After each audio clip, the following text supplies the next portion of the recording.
Hi friends, good evening. We are on the journey of civil trial in civil court, and we have undertaken to go through the steps of civil trial through the vehicle of schedule of CPC, that is orders and important rules. Like our previous practice, we are going to address the civil trial in a very brief statement. In this journey, we have already gone to a very, we have covered very good distance, and we hope that within 2-3 lectures we will complete this journey. Let me recall. The civil trial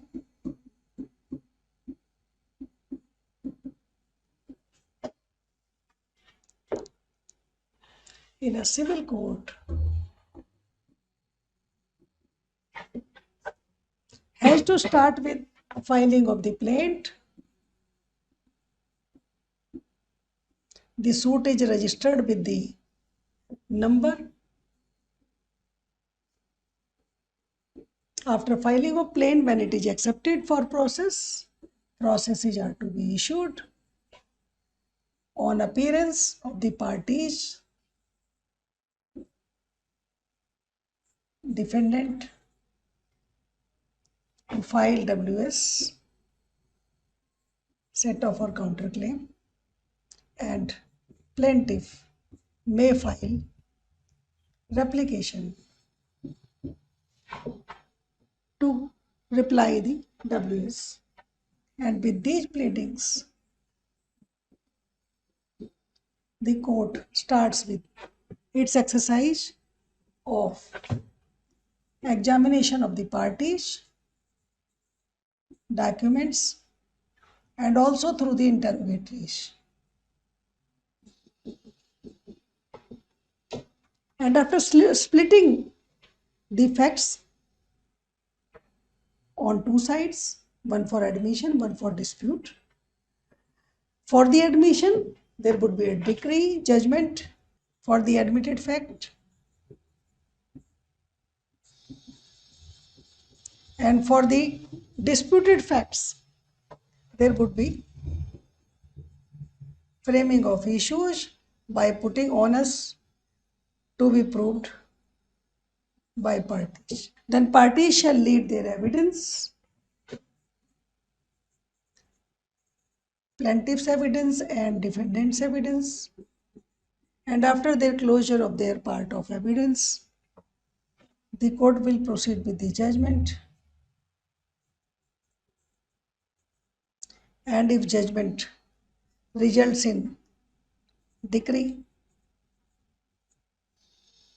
of allowing the suit and the claim, then execution, and if it is disposed of otherwise, dismissal, then it finishes it at this stage only.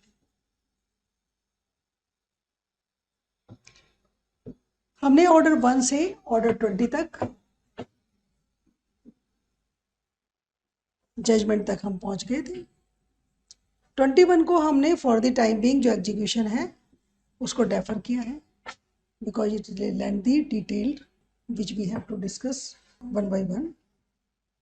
Then we proceeded with the miscellaneous proceedings which are taken during the course of trial in the civil court, and we had seen in our previous lectures order 22 that talks about the LRs in case of death, insolvency or marriage of any party.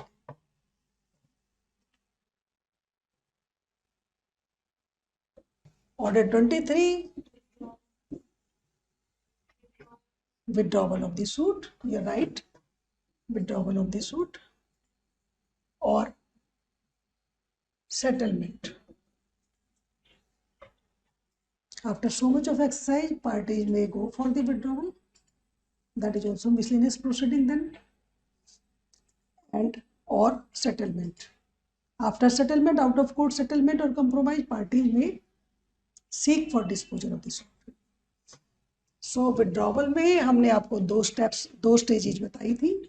एक तो सिंप्लिसिटर withdrawal, जिसमें party plaintiff simply आके कहता है कि मुझे withdraw करना है, और अगर तब तक नोटिस नहीं गया, दूसरी पार्टी की अपीयरेंस नहीं हुई है, तो it can be withdraw, but it is the description of the court to allow it or not. अगर नोटिस हो रखा है, दूसरी पार्टी की अपीयरेंस हो गई है, तो notice is mandate for giving permission for withdrawal of the suit, and for that even the cost may be imposed for calling of the party who has already taken steps to contest the suit. So, and for settlement also, sometimes parties may say that we have settled the matter and we don't want to pursue any cause of action or the issues. It may be simpliciter withdrawal on settlement, or it may be settlement to be a part of decree. Memo of settlement may be a part of decree. Parties may request for making memo of settlement as a part of decree. For this, at the time of execution, even the settlement, terms of settlement can be executed. Then we told you that 24, 25 were not of very much importance of the civil trial, rarely used. It is relating to payment and cost. It is relating to payment in the court or cost.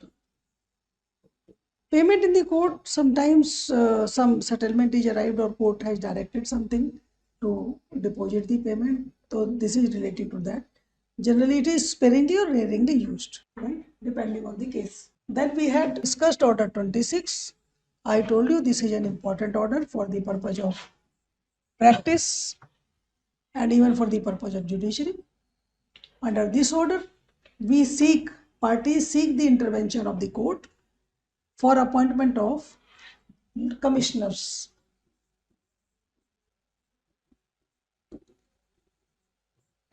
For specific purposes.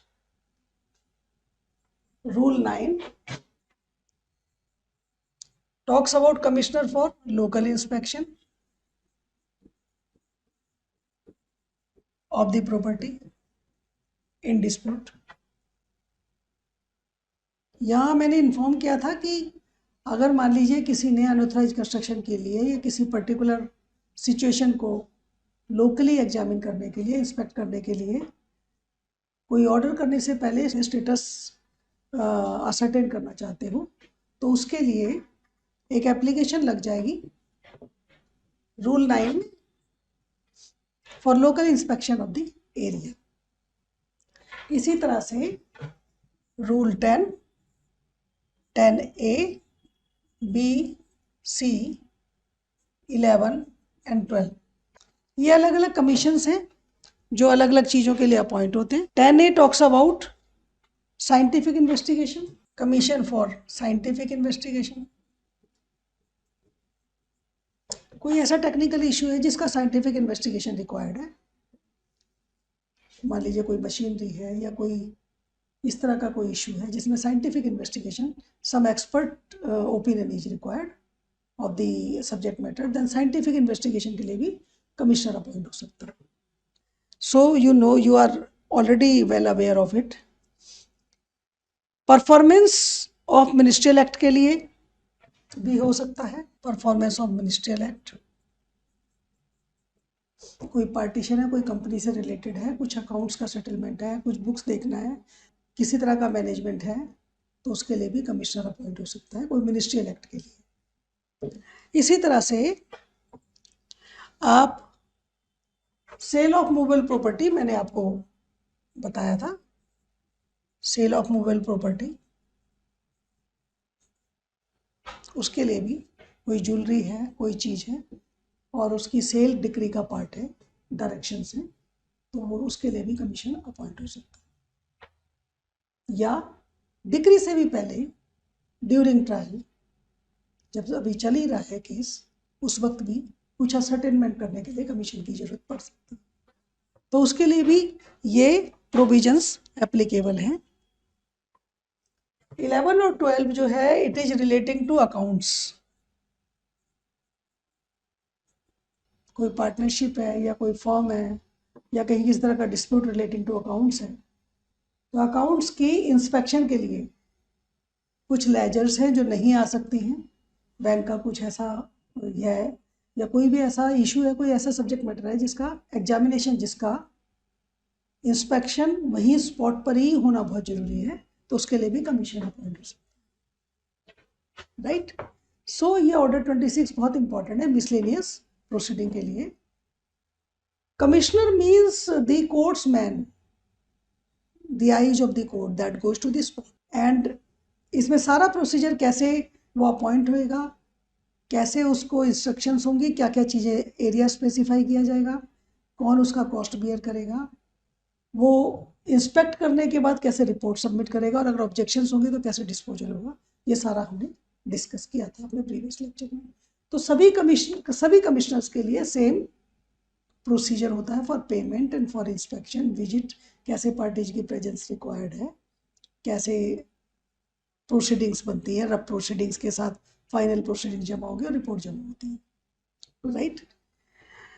ये बाकी जो proceedings हैं rule 13 और 14, ये partition से related है।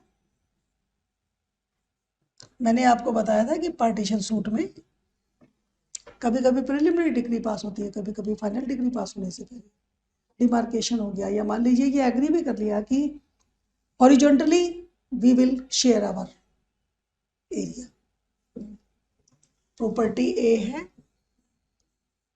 इसको horizontally मान लिया कि ए और बी डिवाइड कर लेंगे, या इसे वर्टिकली मान लिया कि हम डिवाइड कर लेंगे, लेकिन उसके लिए भी कैसे होगा, कौन सा एरिया कहाँ पर है, कितना है, कमीशन अपॉइंट हो सकता है, तो कमिश्नर की प्रेजेंस में हो सकता है।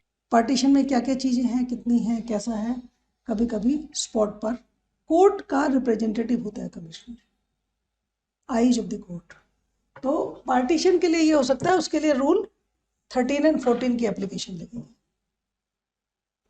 आगे के जो रूल है इसमें 19 to 22,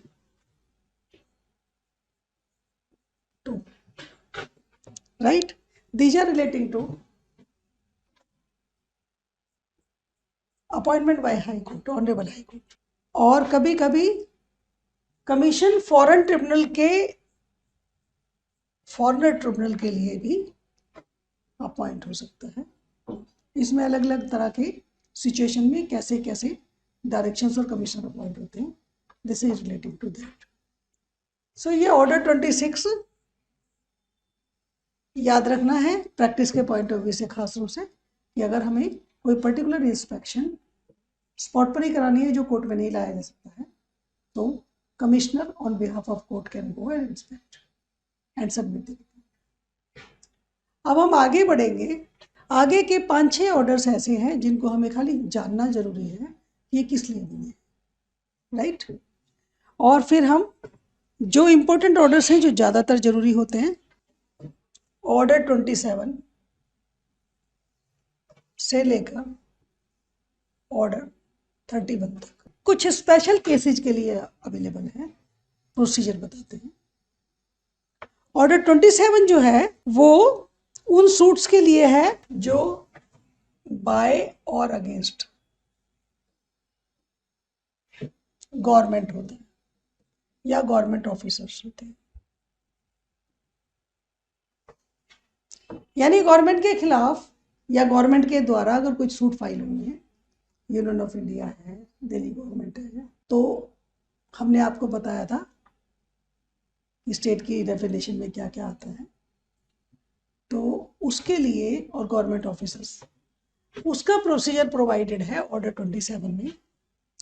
अगर किसी गवर्नमेंट ऑफिसर के खिलाफ या उसके द्वारा केस फाइल होना है, तो रेलेवेंट गवर्नमेंट को भी पार्टी बनाना पड़ेगा, ये याद रखना है। इसमें इंपॉर्टेंट ये है, रेलेवेंट गवर्नमेंट भी पार्टी बनेगी। से रजिस्ट्रार को बनाना है तो उसकी रेस्पेक्टिव गवर्नमेंट यानी कि दिल्ली गवर्नमेंट भी बनेगी। कोई भी पब्लिक ऑफिसर अगर उसके अगेंस्ट या उसके थ्रू सूट फाइल करना है तो गवर्नमेंट को बनाना जरूरी है। इसमें इस ऑर्डर में यही प्रोसीजर से फॉलो करना है कि how it is to be filed. इसमें नॉर्मल प्रोसीजर से थोड़ा सा हटके इस तरह से होता है कि कभी कभी द पार्टी में आस्क फॉर द टाइम और exemption to file their reply or their things after getting instructions from the concerned department। तो उसमें वो प्रोसीजर थोड़ा सा, और गवर्नमेंट प्लीडर्स को असाइन होना, गवर्नमेंट प्लीडर्स का अपीयर होना, ये सारा प्रोसीजर है जिसमें कि ज़्यादातर स्पेशल केसेस बाय और अगेंस्ट दी गवर्नमेंट ऑफिसर्स होते हैं। 27A जो है वो रिलेटिंग टू पर्टिकुलर केसेज है जहां कोई रेफरेंस भेजा जा रहा है relating to interpretation of particular clause of constitution और पर्टिकुलर स्टैट्यूटरी इंस्ट्रक्शन। तो this is relating to reference cases where a particular issue relating to interpretation of particular clause, article or something of the constitution भेजा जाता है। ठीक है। 28 is relating to defense, suit by or against any of the wing of defense।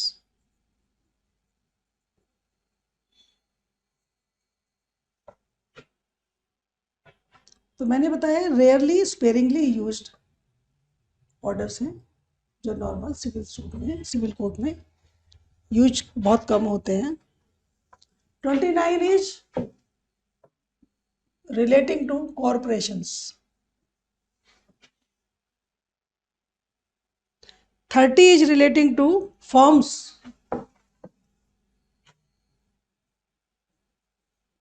और 31 is relating to trustees,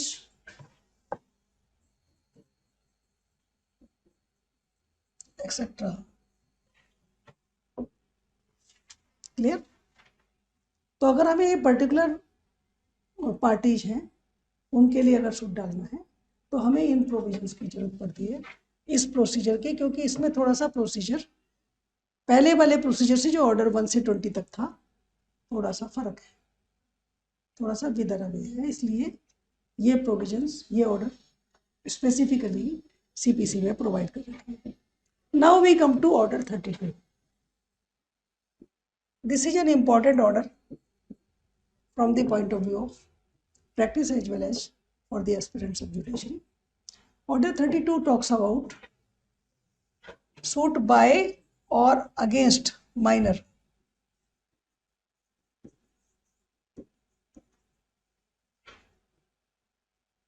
Minor is not a competent person to sue. Minor under the age of 18 years or unsound mind, person of unsound mind, इनको legal incapacity का group है। ये incapacity, but इनके right तो exist करते हैं। तो अगर राइट एंड ड्यूटीज का सवाल है और हमें राइट के लिए स्यू करना है तो they can sue and they can be sued, they can sue and they can be sued। okay, अब how they will sue and how they will be sued। ठीक, अगर plaintiff है minor, then the suit would be filed through next friend। next friend कौन है? ये next friend जो है rule 4 में डिफाइंड है, इसमें रूल 4 इंपॉर्टेंट है। Who could be next friend of the minor, minor और the person of unsound mind. Minor के लिए रूल 4 है कि who could be next friend. Next friend के लिए जरूरी है वही दो कंडीशंस, कैपेसिटी होना चाहिए उनका, लीगल कैपेसिटी, मेजर होना चाहिए उनको, and they should not be of unsound mind. अगर ये दोनों ही चीजें होंगी फिर तो माइनर ही हो गए वो। तो जो नेक्स्ट फ्रेंड है उसमें ये इनकैपेसिटी, जो लीगल इनकैपेसिटी है वो हटेगी, वो हटी हुई होनी चाहिए। पहली तो यही कंडीशन है। दूसरी कंडीशन क्या है कि नेक्स्ट फ्रेंड कभी कभी कॉम्पिटेंट अथॉरिटी भी अपॉइंट कर देती है। तो अगर किसी कॉम्पिटेंट अथॉरिटी ने नेक्स्ट फ्रेंड को अपॉइंट कर रखा है, नेक्स्ट फ्रेंड और गार्जियन, हम यहां दोनों चीजें लेके चलेंगे। प्लेंटिफ के लिए नेक्स्ट फ्रेंड होएगा और डिफेंडेंट के लिए गार्जियन। तो उसमें who could be these two, major होना चाहिए और अनसाउंड माइंड, मतलब माइंड मजबूत होना चाहिए। और माइंड क्योंकि अगर माइनर है तो this is believed, this is assumed in law that he is not able to understand what he is doing, तो उसकी इनकैपेसिटी है ये। तो वो नेक्स्ट फ्रेंड के थ्रू करेगा, और अगर मान लीजिए डिफेंडेंट माइनर है तो गार्जियन अपॉइंट होगा। तो ये दोनों चीजें नहीं होनी चाहिए उसमें। दूसरा कॉम्पिटेंट अथॉरिटी है तो उसने ऑलरेडी गार्जियन को अपॉइंट कर रखा है। और अगर गार्जियन और नेक्स्ट फ्रेंड को, अगर गार्जियन और नेक्स्ट फ्रेंड मान लीजिए वो कॉम्पिटेंट अथॉरिटी ने जो अपॉइंट कर रखा है वो नहीं करना है, कोर्ट से परमिशन लेकर दूसरा कोई बंदा भी किया जा सकता है अगर कोर्ट परमिट करे, लेकिन court should satisfy that the person would be of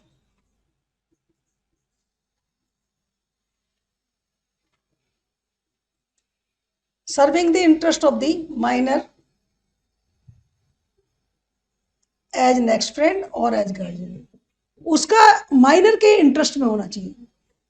तो कोर्ट उसके अलावा भी नेक्स्ट फ्रेंड दे सकती है, अलाउ कर सकती है, जो कॉम्पिटेंट अथॉरिटी दे रखा है, नेक्स्ट फ्रेंड या गार्जियन, अगर कोर्ट समझता है कि ये माइनर के हित में है।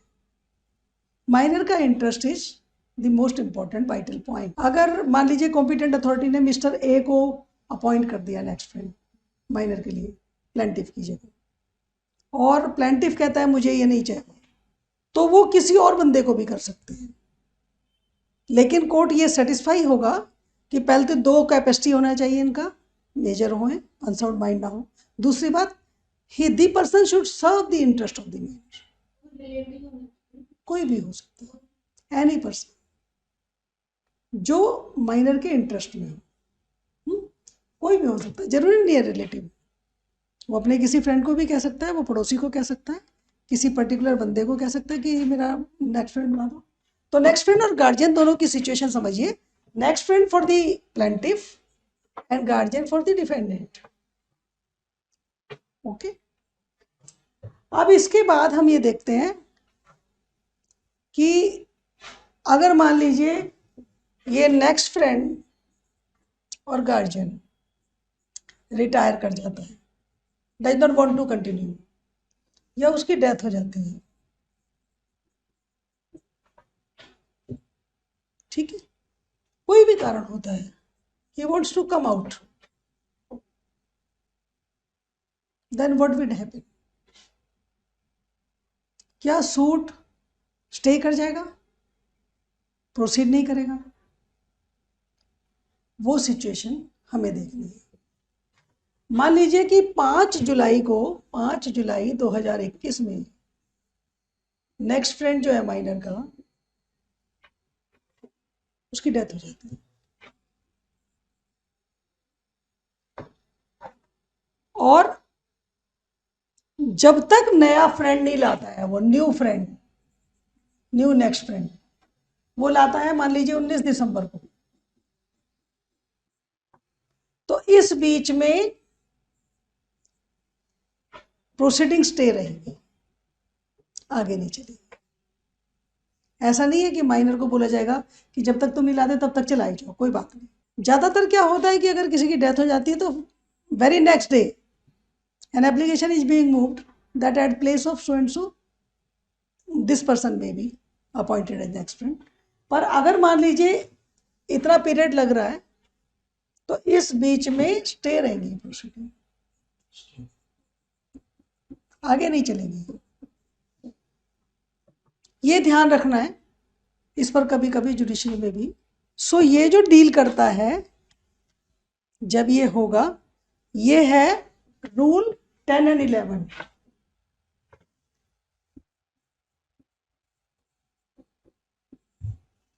तो ये भी इंपॉर्टेंट रूल है इस वाले ऑर्डर में। Event of death etcetera of next friend. Okay,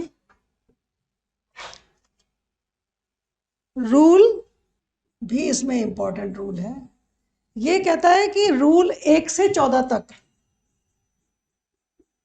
जो माइनर के केस में रूल एप्लीकेबल हैं वो ही अनसाउंड माइंड वाले केस में भी लगेंगे। रूल 1 से 14 तक इन्होंने माइनर के केस में बता रखा है सीपीसी में, और 15 में उसको कंसोलिडेट करके कहा गया है कि जो पहले वाला माइनर के लिए एप्लीकेबल है सेम चीज अनसाउंड माइंड वाले केस में भी लगेगी जी। तो इन्होंने क्लैरिफाई कर दिया है, ये बात क्लैरिफाई हो जाती है रूल 15 से। ठीक है, रूल 14 सिर्फ अनरीजनेबल और इम्प्रॉपर सूट की बात करता है, और इम्प्रॉपर सूट। अब मान लीजिए कोई सूट माइनर के द्वारा या माइनर के अगेंस्ट हुआ है और वो थ्रू नेक्स्ट फ्रेंड नहीं आया, तो उस सूट का क्या होगा? दैट प्लेंट रूल 2 कहता है plaint shall be kept out of file.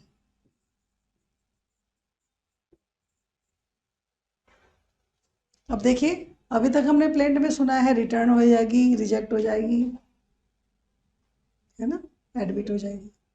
यहाँ ये रूल 2 एक स्पेसिफिक बात कहता है, आउट ऑफ फाइल का मतलब ये है कि कोर्ट में further direct to come through next friend. Okay, तो वो आगे प्रोसीड नहीं करेगी जब तक वो नेक्स्ट फ्रेंड के थ्रू नहीं है। ओके, और कोर्ट में अपॉइंट नेक्स्ट फ्रेंड। अगर किसी का भी कुछ भी नहीं है, कोई आदमी किसी माइनर के लिए कोई फिट नहीं है या प्रॉपर नहीं है कोई नेक्स्ट फ्रेंड या गार्जियन, तो कोर्ट में ऑल्सो अपॉइंट नेक्स्ट फ्रेंड। तो कोर्ट से भी रिक्वेस्ट की जा सकती है कि आप नेक्स्ट फ्रेंड कर दें। एक रूल 2A है जो ध्यान देने वाला है, कभी कभी नेक्स्ट फ्रेंड से कोर्ट सिक्योरिटी डिपॉजिट करने के लिए कह सकते कि आप ये पर्टिकुलर सिक्योरिटी डिपॉजिट करिए, तब आपको नेक्स्ट फ्रेंड अलग। नेक्स्ट फ्रेंड जो है वो सूट भी पूरा प्रोसीड कर सकता है, एग्जीक्यूशन भी कर सकता है। नेक्स्ट फ्रेंड माइनर के बिहाफ पर रिसिप्ट भी ले सकता है, प्रॉपर्टी भी रिसीव कर सकता है।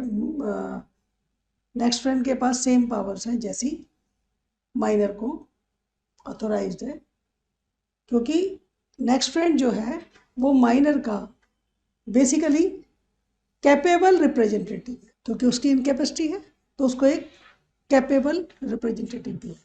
तो this order 32 is important regarding suit by or against minor. Now we will proceed with another order that is also very important. Order 33 CPC.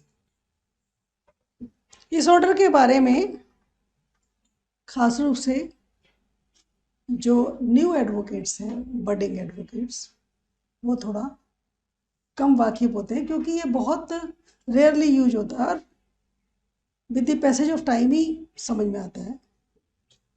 इसलिए ये जानना बहुत जरूरी है This is relating to indigent persons by or against. अब ये indigent person क्या होता है, ये बहुत जरूरी है जानना. इंडिजेंट, इसका प्रोसीजर भी अलग है. इंडिजेंट पर्सन क्या होता है? एक ऐसा पर्सन जिसकी फाइनेंशियल कैपेसिटी, जो फाइनेंशियली इनकैपेसिटी रखता है, फाइनेंशियल कैपेसिटी नहीं है. अब मान लीजिए कि इसको सूट डालना है 7 लाख रुपए के लिए रिकवरी. 7 लाख रुपए की रिकवरी में उसे चाहिए court fees, pleaders charges, etcetera etcetera. और ये कहता है कि मेरे पास तो 1 रुपया भी नहीं है. I am not capable to pay the court fee. Court fee basically state expenses हैं जो सिविल ट्रायल को गवर्न करते हैं, जो एक पार्टी सिविल कोर्ट के हॉर्न्स को इनिशिएट करने के लिए पे करती है. और ये कहता है कि मैं कोर्ट फी पे करने की मेरे पास कैपेसिटी नहीं है. ऐसे सूट को ऑर्डर 33 के तहत फाइल किया जाता है उस प्रोसीजर से.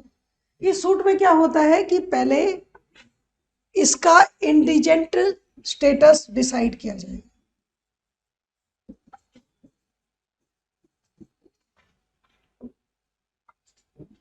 ऐसे तो कोई भी आएगा और बोलेगा कि मैं इंडिजेंट हूं और मेरा सूट अलाउ कर दो जी, मेरे पास पैसे नहीं है कोर्ट फीस देने. तो इंडिजेंट स्टेटस के लिए उसे एप्लीकेशन लगानी होगी. पहले एप्लीकेशन लगाने के बाद इंक्वायरी कंडक्ट होगी बाय द फील्ड एडमिनिस्ट्रेशन, से एसडीएम और एडीएम और DM of the area where the person resides, right? वो इंक्वायरी कंडक्ट करेंगे about the financial incapacity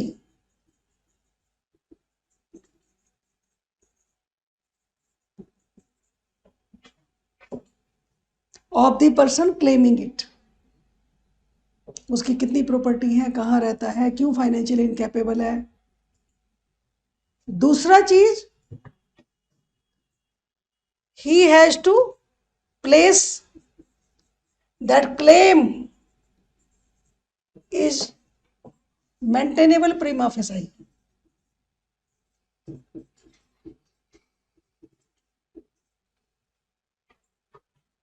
claim मेरा बनता है, रिलीफ मुझे चाहिए और मेरे पास पैसे नहीं हैं सिविल ट्रायल को मेंटेन करने के लिए. तो ये दो चीजें देखी जाती हैं इंक्वायरी कंडक्ट करने में. फाइनेंशियल इनकैपेसिटी है कि नहीं. अगर इसका यस हो जाता है तो ये भी देखा जाता है कि क्या रियली में उसकी प्लेंट में कोई क्लेम है, उसका कोई राइट बनता है, उसके पास कॉज ऑफ एक्शन है कि नहीं. काले पीली कोर्ट का समय बर्बाद करना, सिस्टम की इंक्वायरी का खर्चा बर्दाश्त करना. तो ये दो चीजें ओके होने के बाद कोर्ट परमिट करती है, court permits the plaintiff to come, plaintiff dependent to come as indigent person. This is order 33. अब सवाल इस बात का है कि अगर कोर्ट परमिट कर देगी, okay you come without paying the court fee and the expenses, then what will happen. क्योंकि बाकी जो लोग हैं वो कोर्ट फीस पे करके आ रहे हैं. Suppose it is a claim of 1 crore, तो it is a hefty court fee that has to be paid to the state. दूसरा है जो जिसको कैपेसिटी है वो पे कर रहा है, तो ये कह रहा है मेरे पास नहीं है। तो क्या होगा लास्ट में? लास्ट में जब मान लीजिए सूट डिक्री हो जाएगा, तो जितना भी क्लेम का अमाउंट आएगा डिक्री का, डिक्रीटल अमाउंट होगा, वो होगा अमाउंट अलाउड माइनस एक्सपेंसेस। यानी अगर उसका मान लीजिए 50 लाख का क्लेम है और उसकी कोर्ट फीस बनती थी से 3 लाख 4 लाख, सारा एक्सपेंसेस मिला के, तो वो सारा का सारा उसके क्लेम में से पहले घटा दिया जाएगा और तब डिक्री बनेगी। तो डिक्री होगी for the amount allowed minus expenses bond by the state. तो बेसिकली स्टेट क्या करता है इस तरह के केसेस में? उधार दे देता है। जैसे कोई बच्चा आएगा और आके बोलेगा कि कोचिंग की फी नहीं है जी पे करने, ओके, मेरिटोरियस या सर्टेन होने के बाद ज्वाइन कर लिया, उसके बाद जब आप अर्निंग कैपेसिटी रखोगे तब पे कर दीजिए। तो एक तरह से ये इंडिजेंट पर्सन वाला जो केस है, इसमें स्टेट बोरो वाला रूल अलाउ करता है।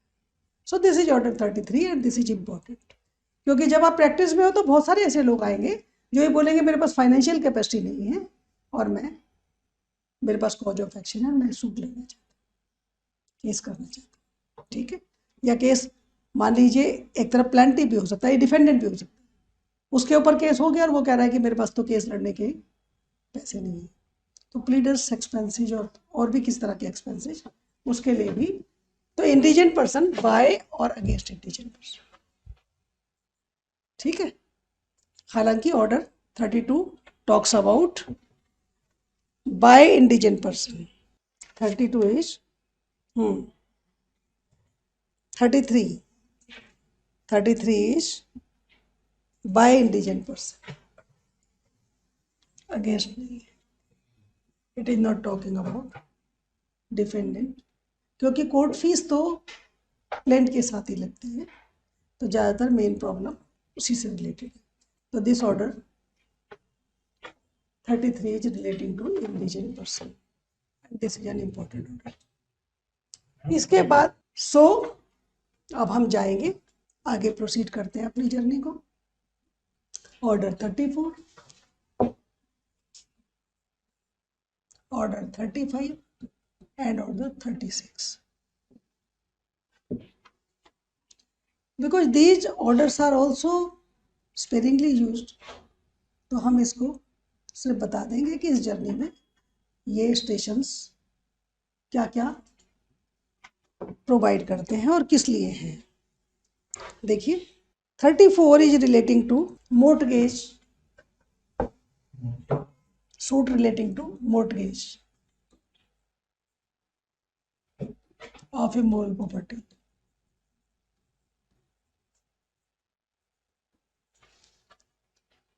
रिडेम्पशन कराना है या मोर्टगेज से रिलेटेड कोई, हाँ। So this is for a particular property for this particular claim. तो इसमें जो कॉन्ट्रैक्ट एक्ट में हमने मोर्टगेज के रूल्स पढ़े थे, प्रोसीजरली कोई खास ज़्यादा फर्क नहीं है, लेकिन we have to mention it clearly that it is a suit relating to mortgage of immovable property. 35 जो है वो थोड़ा सा ध्यान देने वाला ऑर्डर है, that is relating to interpleader suit.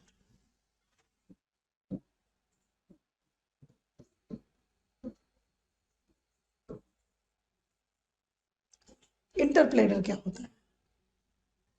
मान लीजिए कि ए टेनेंट है एक प्रॉपर्टी में बैठा, बी एंड सी इसके लैंडलॉर्ड्स हैं, ओनर्स। बी एंड सी का एक पार्टीशन सूट चल रहा है, relating to the same property, जिसमें ये टेनेंट बैठे हैं, इनका आपस में चल रहा है, बी एंड सी का, B versus C, partition suit, property is in dispute. अब इसको प्रॉब्लम है रेंट किसको दूं,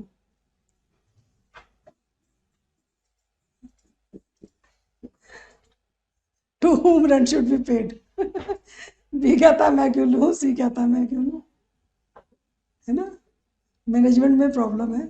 अभी मैंने पार्टीशन बताया है, पार्टनरशिप के बारे में नहीं बता रही हूँ। इस तरह के जो सूट होते हैं, जैसे मान लीजिए चल रहा है, अब ये क्या करेगा, इसे कहते हैं, ये क्या करेगा, अपनी एप्लीकेशन लगाएगा कोर्ट में और ये इंटरप्लेडर सूट फाइल करेगा कि भैया मेरा सूट की प्रॉपर्टी से कोई कनेक्शन नहीं है, मुझे सिर्फ ये बता दो कि रेंट किसको देना है, ठीक है। या कोई पार्टनरशिप फर्म है, पार्टनर्स का झगड़ा चल रहा है, आउटसोर्सिंग कोई कंपनी कर रही है, उसको माल दे रही है या कुछ कर रही है, या उसका कोई क्लेम रह गया है, या उसको कोई सप्लाई हो चुकी है, उसका अकाउंट सेटल होना है, तो उसको समझ में नहीं आ रहा है व्हाट टू डू, तो ऑर्डर 35 में जाएगा और इंटरप्रेटर सूट लगा देगा, बोलेगा कि भैया तुम आपस के झगड़े बाद में करना, पहले मेरा क्लेम सेटल कर दो। या मान लीजिए ये कहता है टेनेंट कि भाई मुझे तो तुम्हारा मकान खाली करना है, मुझे और रहना ही नहीं है, ठीक है, पोजीशन देना है। बी कहता है मैं क्यों लूं, सी कहता है मैं क्यों लूं, बी कहता है सी को दे दो, सी कहता है बी को दे दो। तो ये क्या करेगा, ये टेनेंट ये सूट लगा के कीज हैंड ओवर कर देगा कोर्ट में, और जो उसके पैसे बनते होंगे वो यहाँ जमा कर देगा कोर्ट में, और फिर कहेंगे कि जिसका राइट डिसाइड हो जाए वो आके ले जाए। ओके, सो ये बहुत अच्छा ऑर्डर है, और ये बहुत छोटा सा ऑर्डर है, लेकिन बहुत इंपॉर्टेंट ऑर्डर है, जो प्रैक्टिस के पॉइंट ऑफ व्यू से बहुत ज़्यादा जरूरी है। क्लाइंट आया, उसने आगे कि किसको हैंड ओवर करनी है, रेंट किसको देना है, या रेंट इसका जमा होते जा रहा है, जनवरी का, फरवरी का 3 लाख रुपए का रेंट है, मार्च का, ये जमा होते जा रहा है। ये कह रहा है कि मैं इतने पैसे कहाँ से लाऊंगा और मैं कैसे करूंगा, तो उसके पास एक उपाय है, CPC has provided the lockout situation, that is interpleader suit. ये बोलेगा कि भाई इनके झगड़े में मैं फंसना नहीं चाहता हूँ, please you take this, okay. So ये इंटरप्लेडर सूट है। और उसके बाद 36 स्पेशल केसेज के लिए लगता है, ये स्पेशल केसेज के लिए, ये स्पेशल केसेज बहुत भी रेयरली और स्पेरिंगली यूज होते हैं। ये हैं relating to courts opinion, agreement file करना है, रजिस्टर कर रखा है, रजिस्ट्रेशन फाइल करना है, स्पेशल केसेज, छोटे छोटे कोई इश्यूज हैं जिनका नहीं पता चल रहा है, तो this is relating to special cases, sparingly used. इसके बाद हम जाएंगे अपने नेक्स्ट जर्नी में। Now we will have the important, very important rules, order 37, order 38 and order 39 CPC. ये बहुत इंपॉर्टेंट ऑर्डर्स हैं, खास रूप से ये वाला, जिसको हम अपने नेक्स्ट लेक्चर में एक एक चीज करके बताएंगे कि सीपीसी में ये क्या क्या प्रोवाइड करता है। देखिए 37 talks about summary procedure,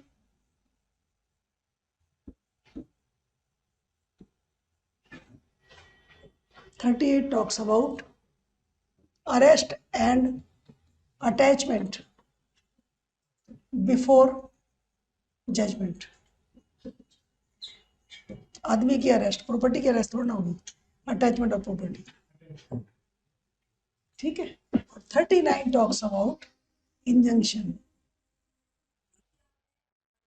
case तो बाद में लड़ेंगे, पहले स्टे दे दो। Very commonly used word stay, चलो दौड़ के कोर्ट से स्टे ले आते हैं, ठीक है। वकील साहब मैं स्टे लेने आया हूँ, फटाफट स्टे दिला दो, आज ही लगाओ एप्लीकेशन, और कल स्टे मिल जाना चाहिए।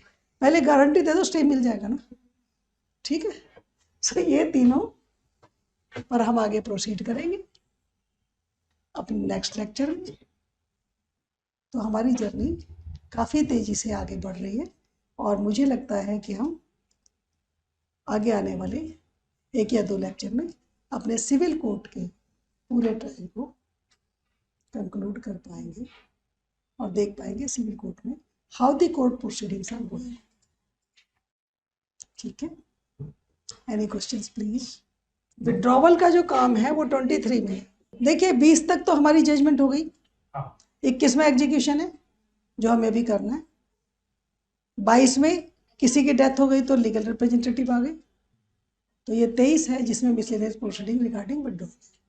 अगर हम बहुत ध्यान से कंसंट्रेट करके चलेंगे तो हमें पूरा सीपीसी का सीरियल समझ में आ जाए। 20 तक तो कोई दिक्कत ही नहीं है ना। 1 में पार्टी कहते हैं, 2 में क्लेम और रिलीफ की बात हो रही है, 3 में frame of the suit authorised representative है, 4 में फ्रेम ऑफ द सूट आ जाता है, 5 में प्रोसेस आ गया, सर्विस कराएंगे, 6 में प्लेंट आ गई कैसे होगी, 7 में पता चल गया कि प्लेंट एडमिट होगी, रिजेक्ट होगी या रिटर्न होगी, 8 में WS फाइल हो गया, 9 में अपीयरेंस आ गई दोनों पार्टीज की, अगर दोनों में से कोई एक नहीं आएगा तो क्या रिजल्ट होगा, 10 में, 11 में, 12 में और 13 में ये डॉक्यूमेंट्स एग्जामिनेशन इंटरोगेटरी जा रहे हैं।